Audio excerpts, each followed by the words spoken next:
Hello everybody, Hellcrex here, and welcome to another Mercenary Thoughts from the Inner Sphere, episode, 354. And today we're going to be talking about another one of those clan vehicles, the Svantovit, Svantovich.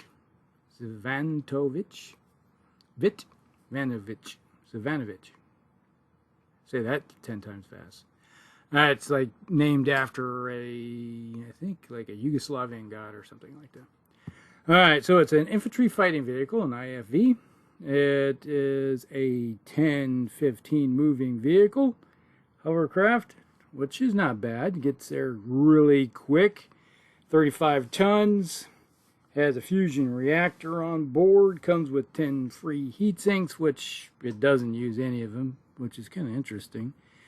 And then we have, 3 tons of ferrofibrous armor on board, which allows it to have a little bit of protection, enough to keep the crew from being outright killed.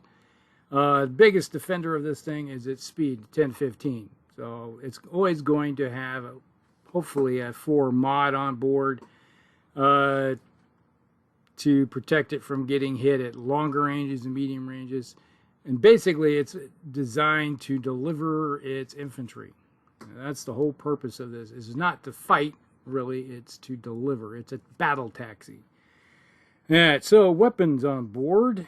We have a machine gun on the left and right side with a half-ton of ammo in the body. We have 2 LRM-5s on the front slope, which look like little rotary cannons if you look at the picture of one of these things, but they're actually just 2 LRM-5s. It has 1 ton of ammunition to go with them, so basically you got 12 shots, more than enough on board to do a little bit of damage, more plinky damage.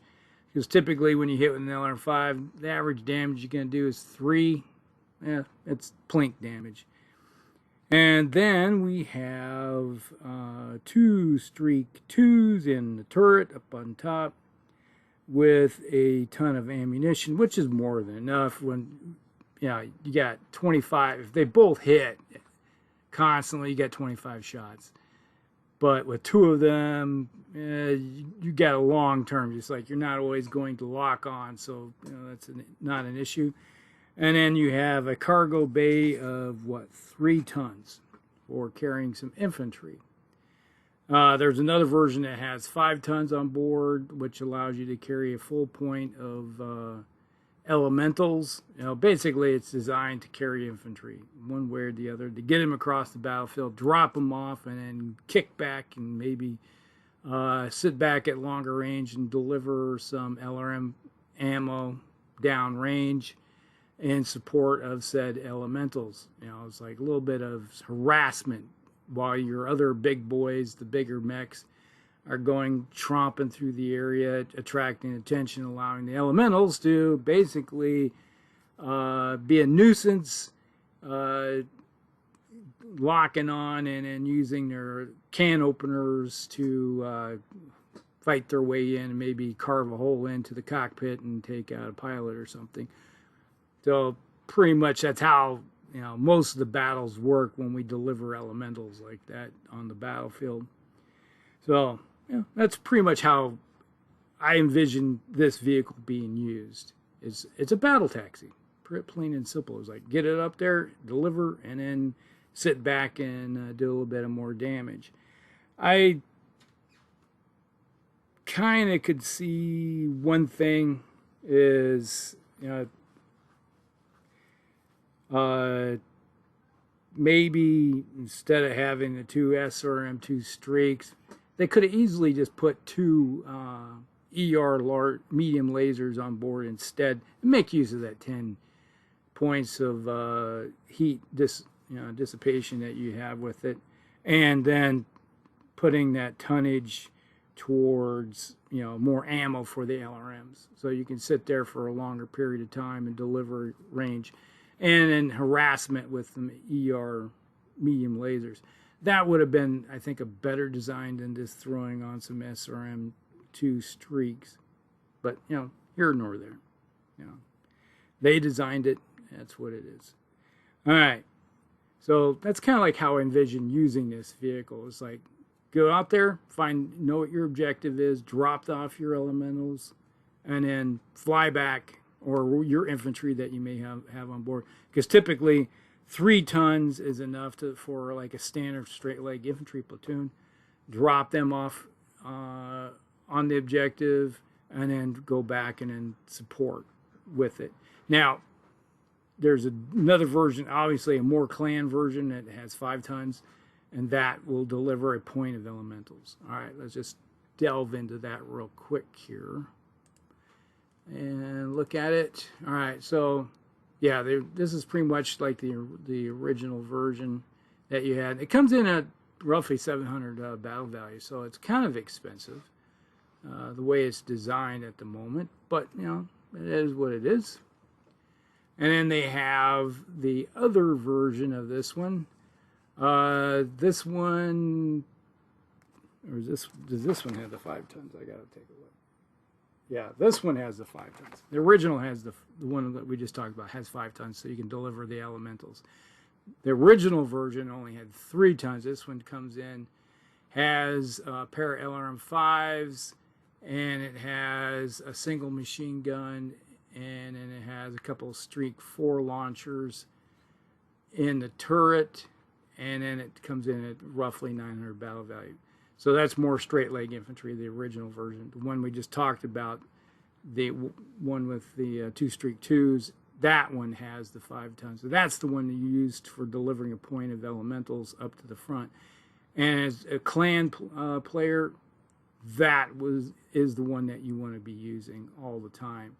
Because, you know, a point of elementals isn't all that expensive. So, you know, I would consider, you know, you're looking at basically 700 points for the vehicle, and then the points that you're going to be spending on the elementals, add that together, that's a unit. You know, and then if you're running a clan version of this, and you got a small star or point of vehicles, you know, you're running 5 of them along with 5 elemental stands, hey, there you go. You just run out there, deliver those little suckers, and then run in support. You know, that's kind of like a good tactic in my opinion. And then I just said that coming in at 900 battle value, you got the original version from the Succession Wars that has the 2 LRM-5s, it has the single machine gun, 2 Streak 4s, and 3 tons of pod space for infantry. Okay, so that's the difference. Now, later on during the Jihad period, they have what they call the Masada version, which comes in almost 1,000, which, you know, we're looking 300 more points than the original version here, that with the 2 Streaks 2s. All right, this one has all the same armor, but it uses an XL fusion engine instead. It allows the infantry bay to go up, stay at 5 tons, allowing battle armor to be carried around, but it carries around a pair of AP Gauss rifles and an ATM-9 launcher, and it has 2 tons of ammunition for the AP Gauss rifle. And then you have also standard ammunition for, you got the high explosive and extended range, you know, to go with the ATM-9. So you're able to sit there at, once again, the whole concept of sitting back and supporting your infantry with some ATM-9 shots. And then obviously the AP Gauss rifles do have some good range, up to 9. So you can hose some, say if you're playing against Inner Sphere, which have straight leg infantry, or even any type of their non-armored infantry types, the AP Gauss rifles are going to do some good work against them and knock them down if they're not under cover or inside of some type of protection. So there's that. And I could see that one being used a little bit later, especially during the Jihad era, when you're seeing a lot more of the WOBs being more of a nuisance, and you want something to handle them. So there. And with the extended range ATMs, you can sit back and really just rain down fire outside a lot of different weapon systems. that may be trying to go your direction. It's like, oh, I'm just going to hover. It's like, oh, I'm going to just keep at the extended range and just see what sticks to the wall and do some damage. And if you're not having to worry about moving, especially if there's mechs involved, just find a place to park in some like heavy woods and just say, hey, there you go. I'm just going to send stuff down range and keep eliminating my mods, and only have to worry about who is the one with the easiest target solution, and just rain down fire on top of them. And if you're running a star of these things, hey, you know, you delivered your infantry, get them on the target, on the objective, let them do their work, and then just run in support. You know, it's kind of like, yeah, it works. I like it. All right, so that's the Svantovit Infantry Fighting Vehicle. If you have never tried one, give it a shot and see how it works out. If you have used one, let me know how you use them in battle. If it's very similar to what I've talked about, if there's something different that you like to do, and if there is a different version of a slight change in them, it's like, I'd be for 100% dumping the 2 SRM 2 streaks on board this thing, and then go with a couple ER medium lasers just for more direct fire weapon system. Because, you know, you could also think about an interesting one would be 2 AP, and put instant support, 2 AP Gauss rifles, 2 ER medium lasers, and then you have your LRM5s. You know, that might be a pretty interesting little combination for doing some work on board. Because when you look at it, you know, an extra, I personally think an extra ton for the LRMs might be your best bet for long-term operations. And then with the AP Gauss rifles, yeah, they're kind of limited in the number of rounds you're going to have with them compared to machine gun fire. But with a standard machine gun, you got to get in close. So I'd rather stand off a little bit and mitigate some of my damage, and as a force multiplier against said infantry. All right, so that's it. Hope you guys like it. Like and subscribe, share with friends, and we'll see you in the next one. Elcrax out.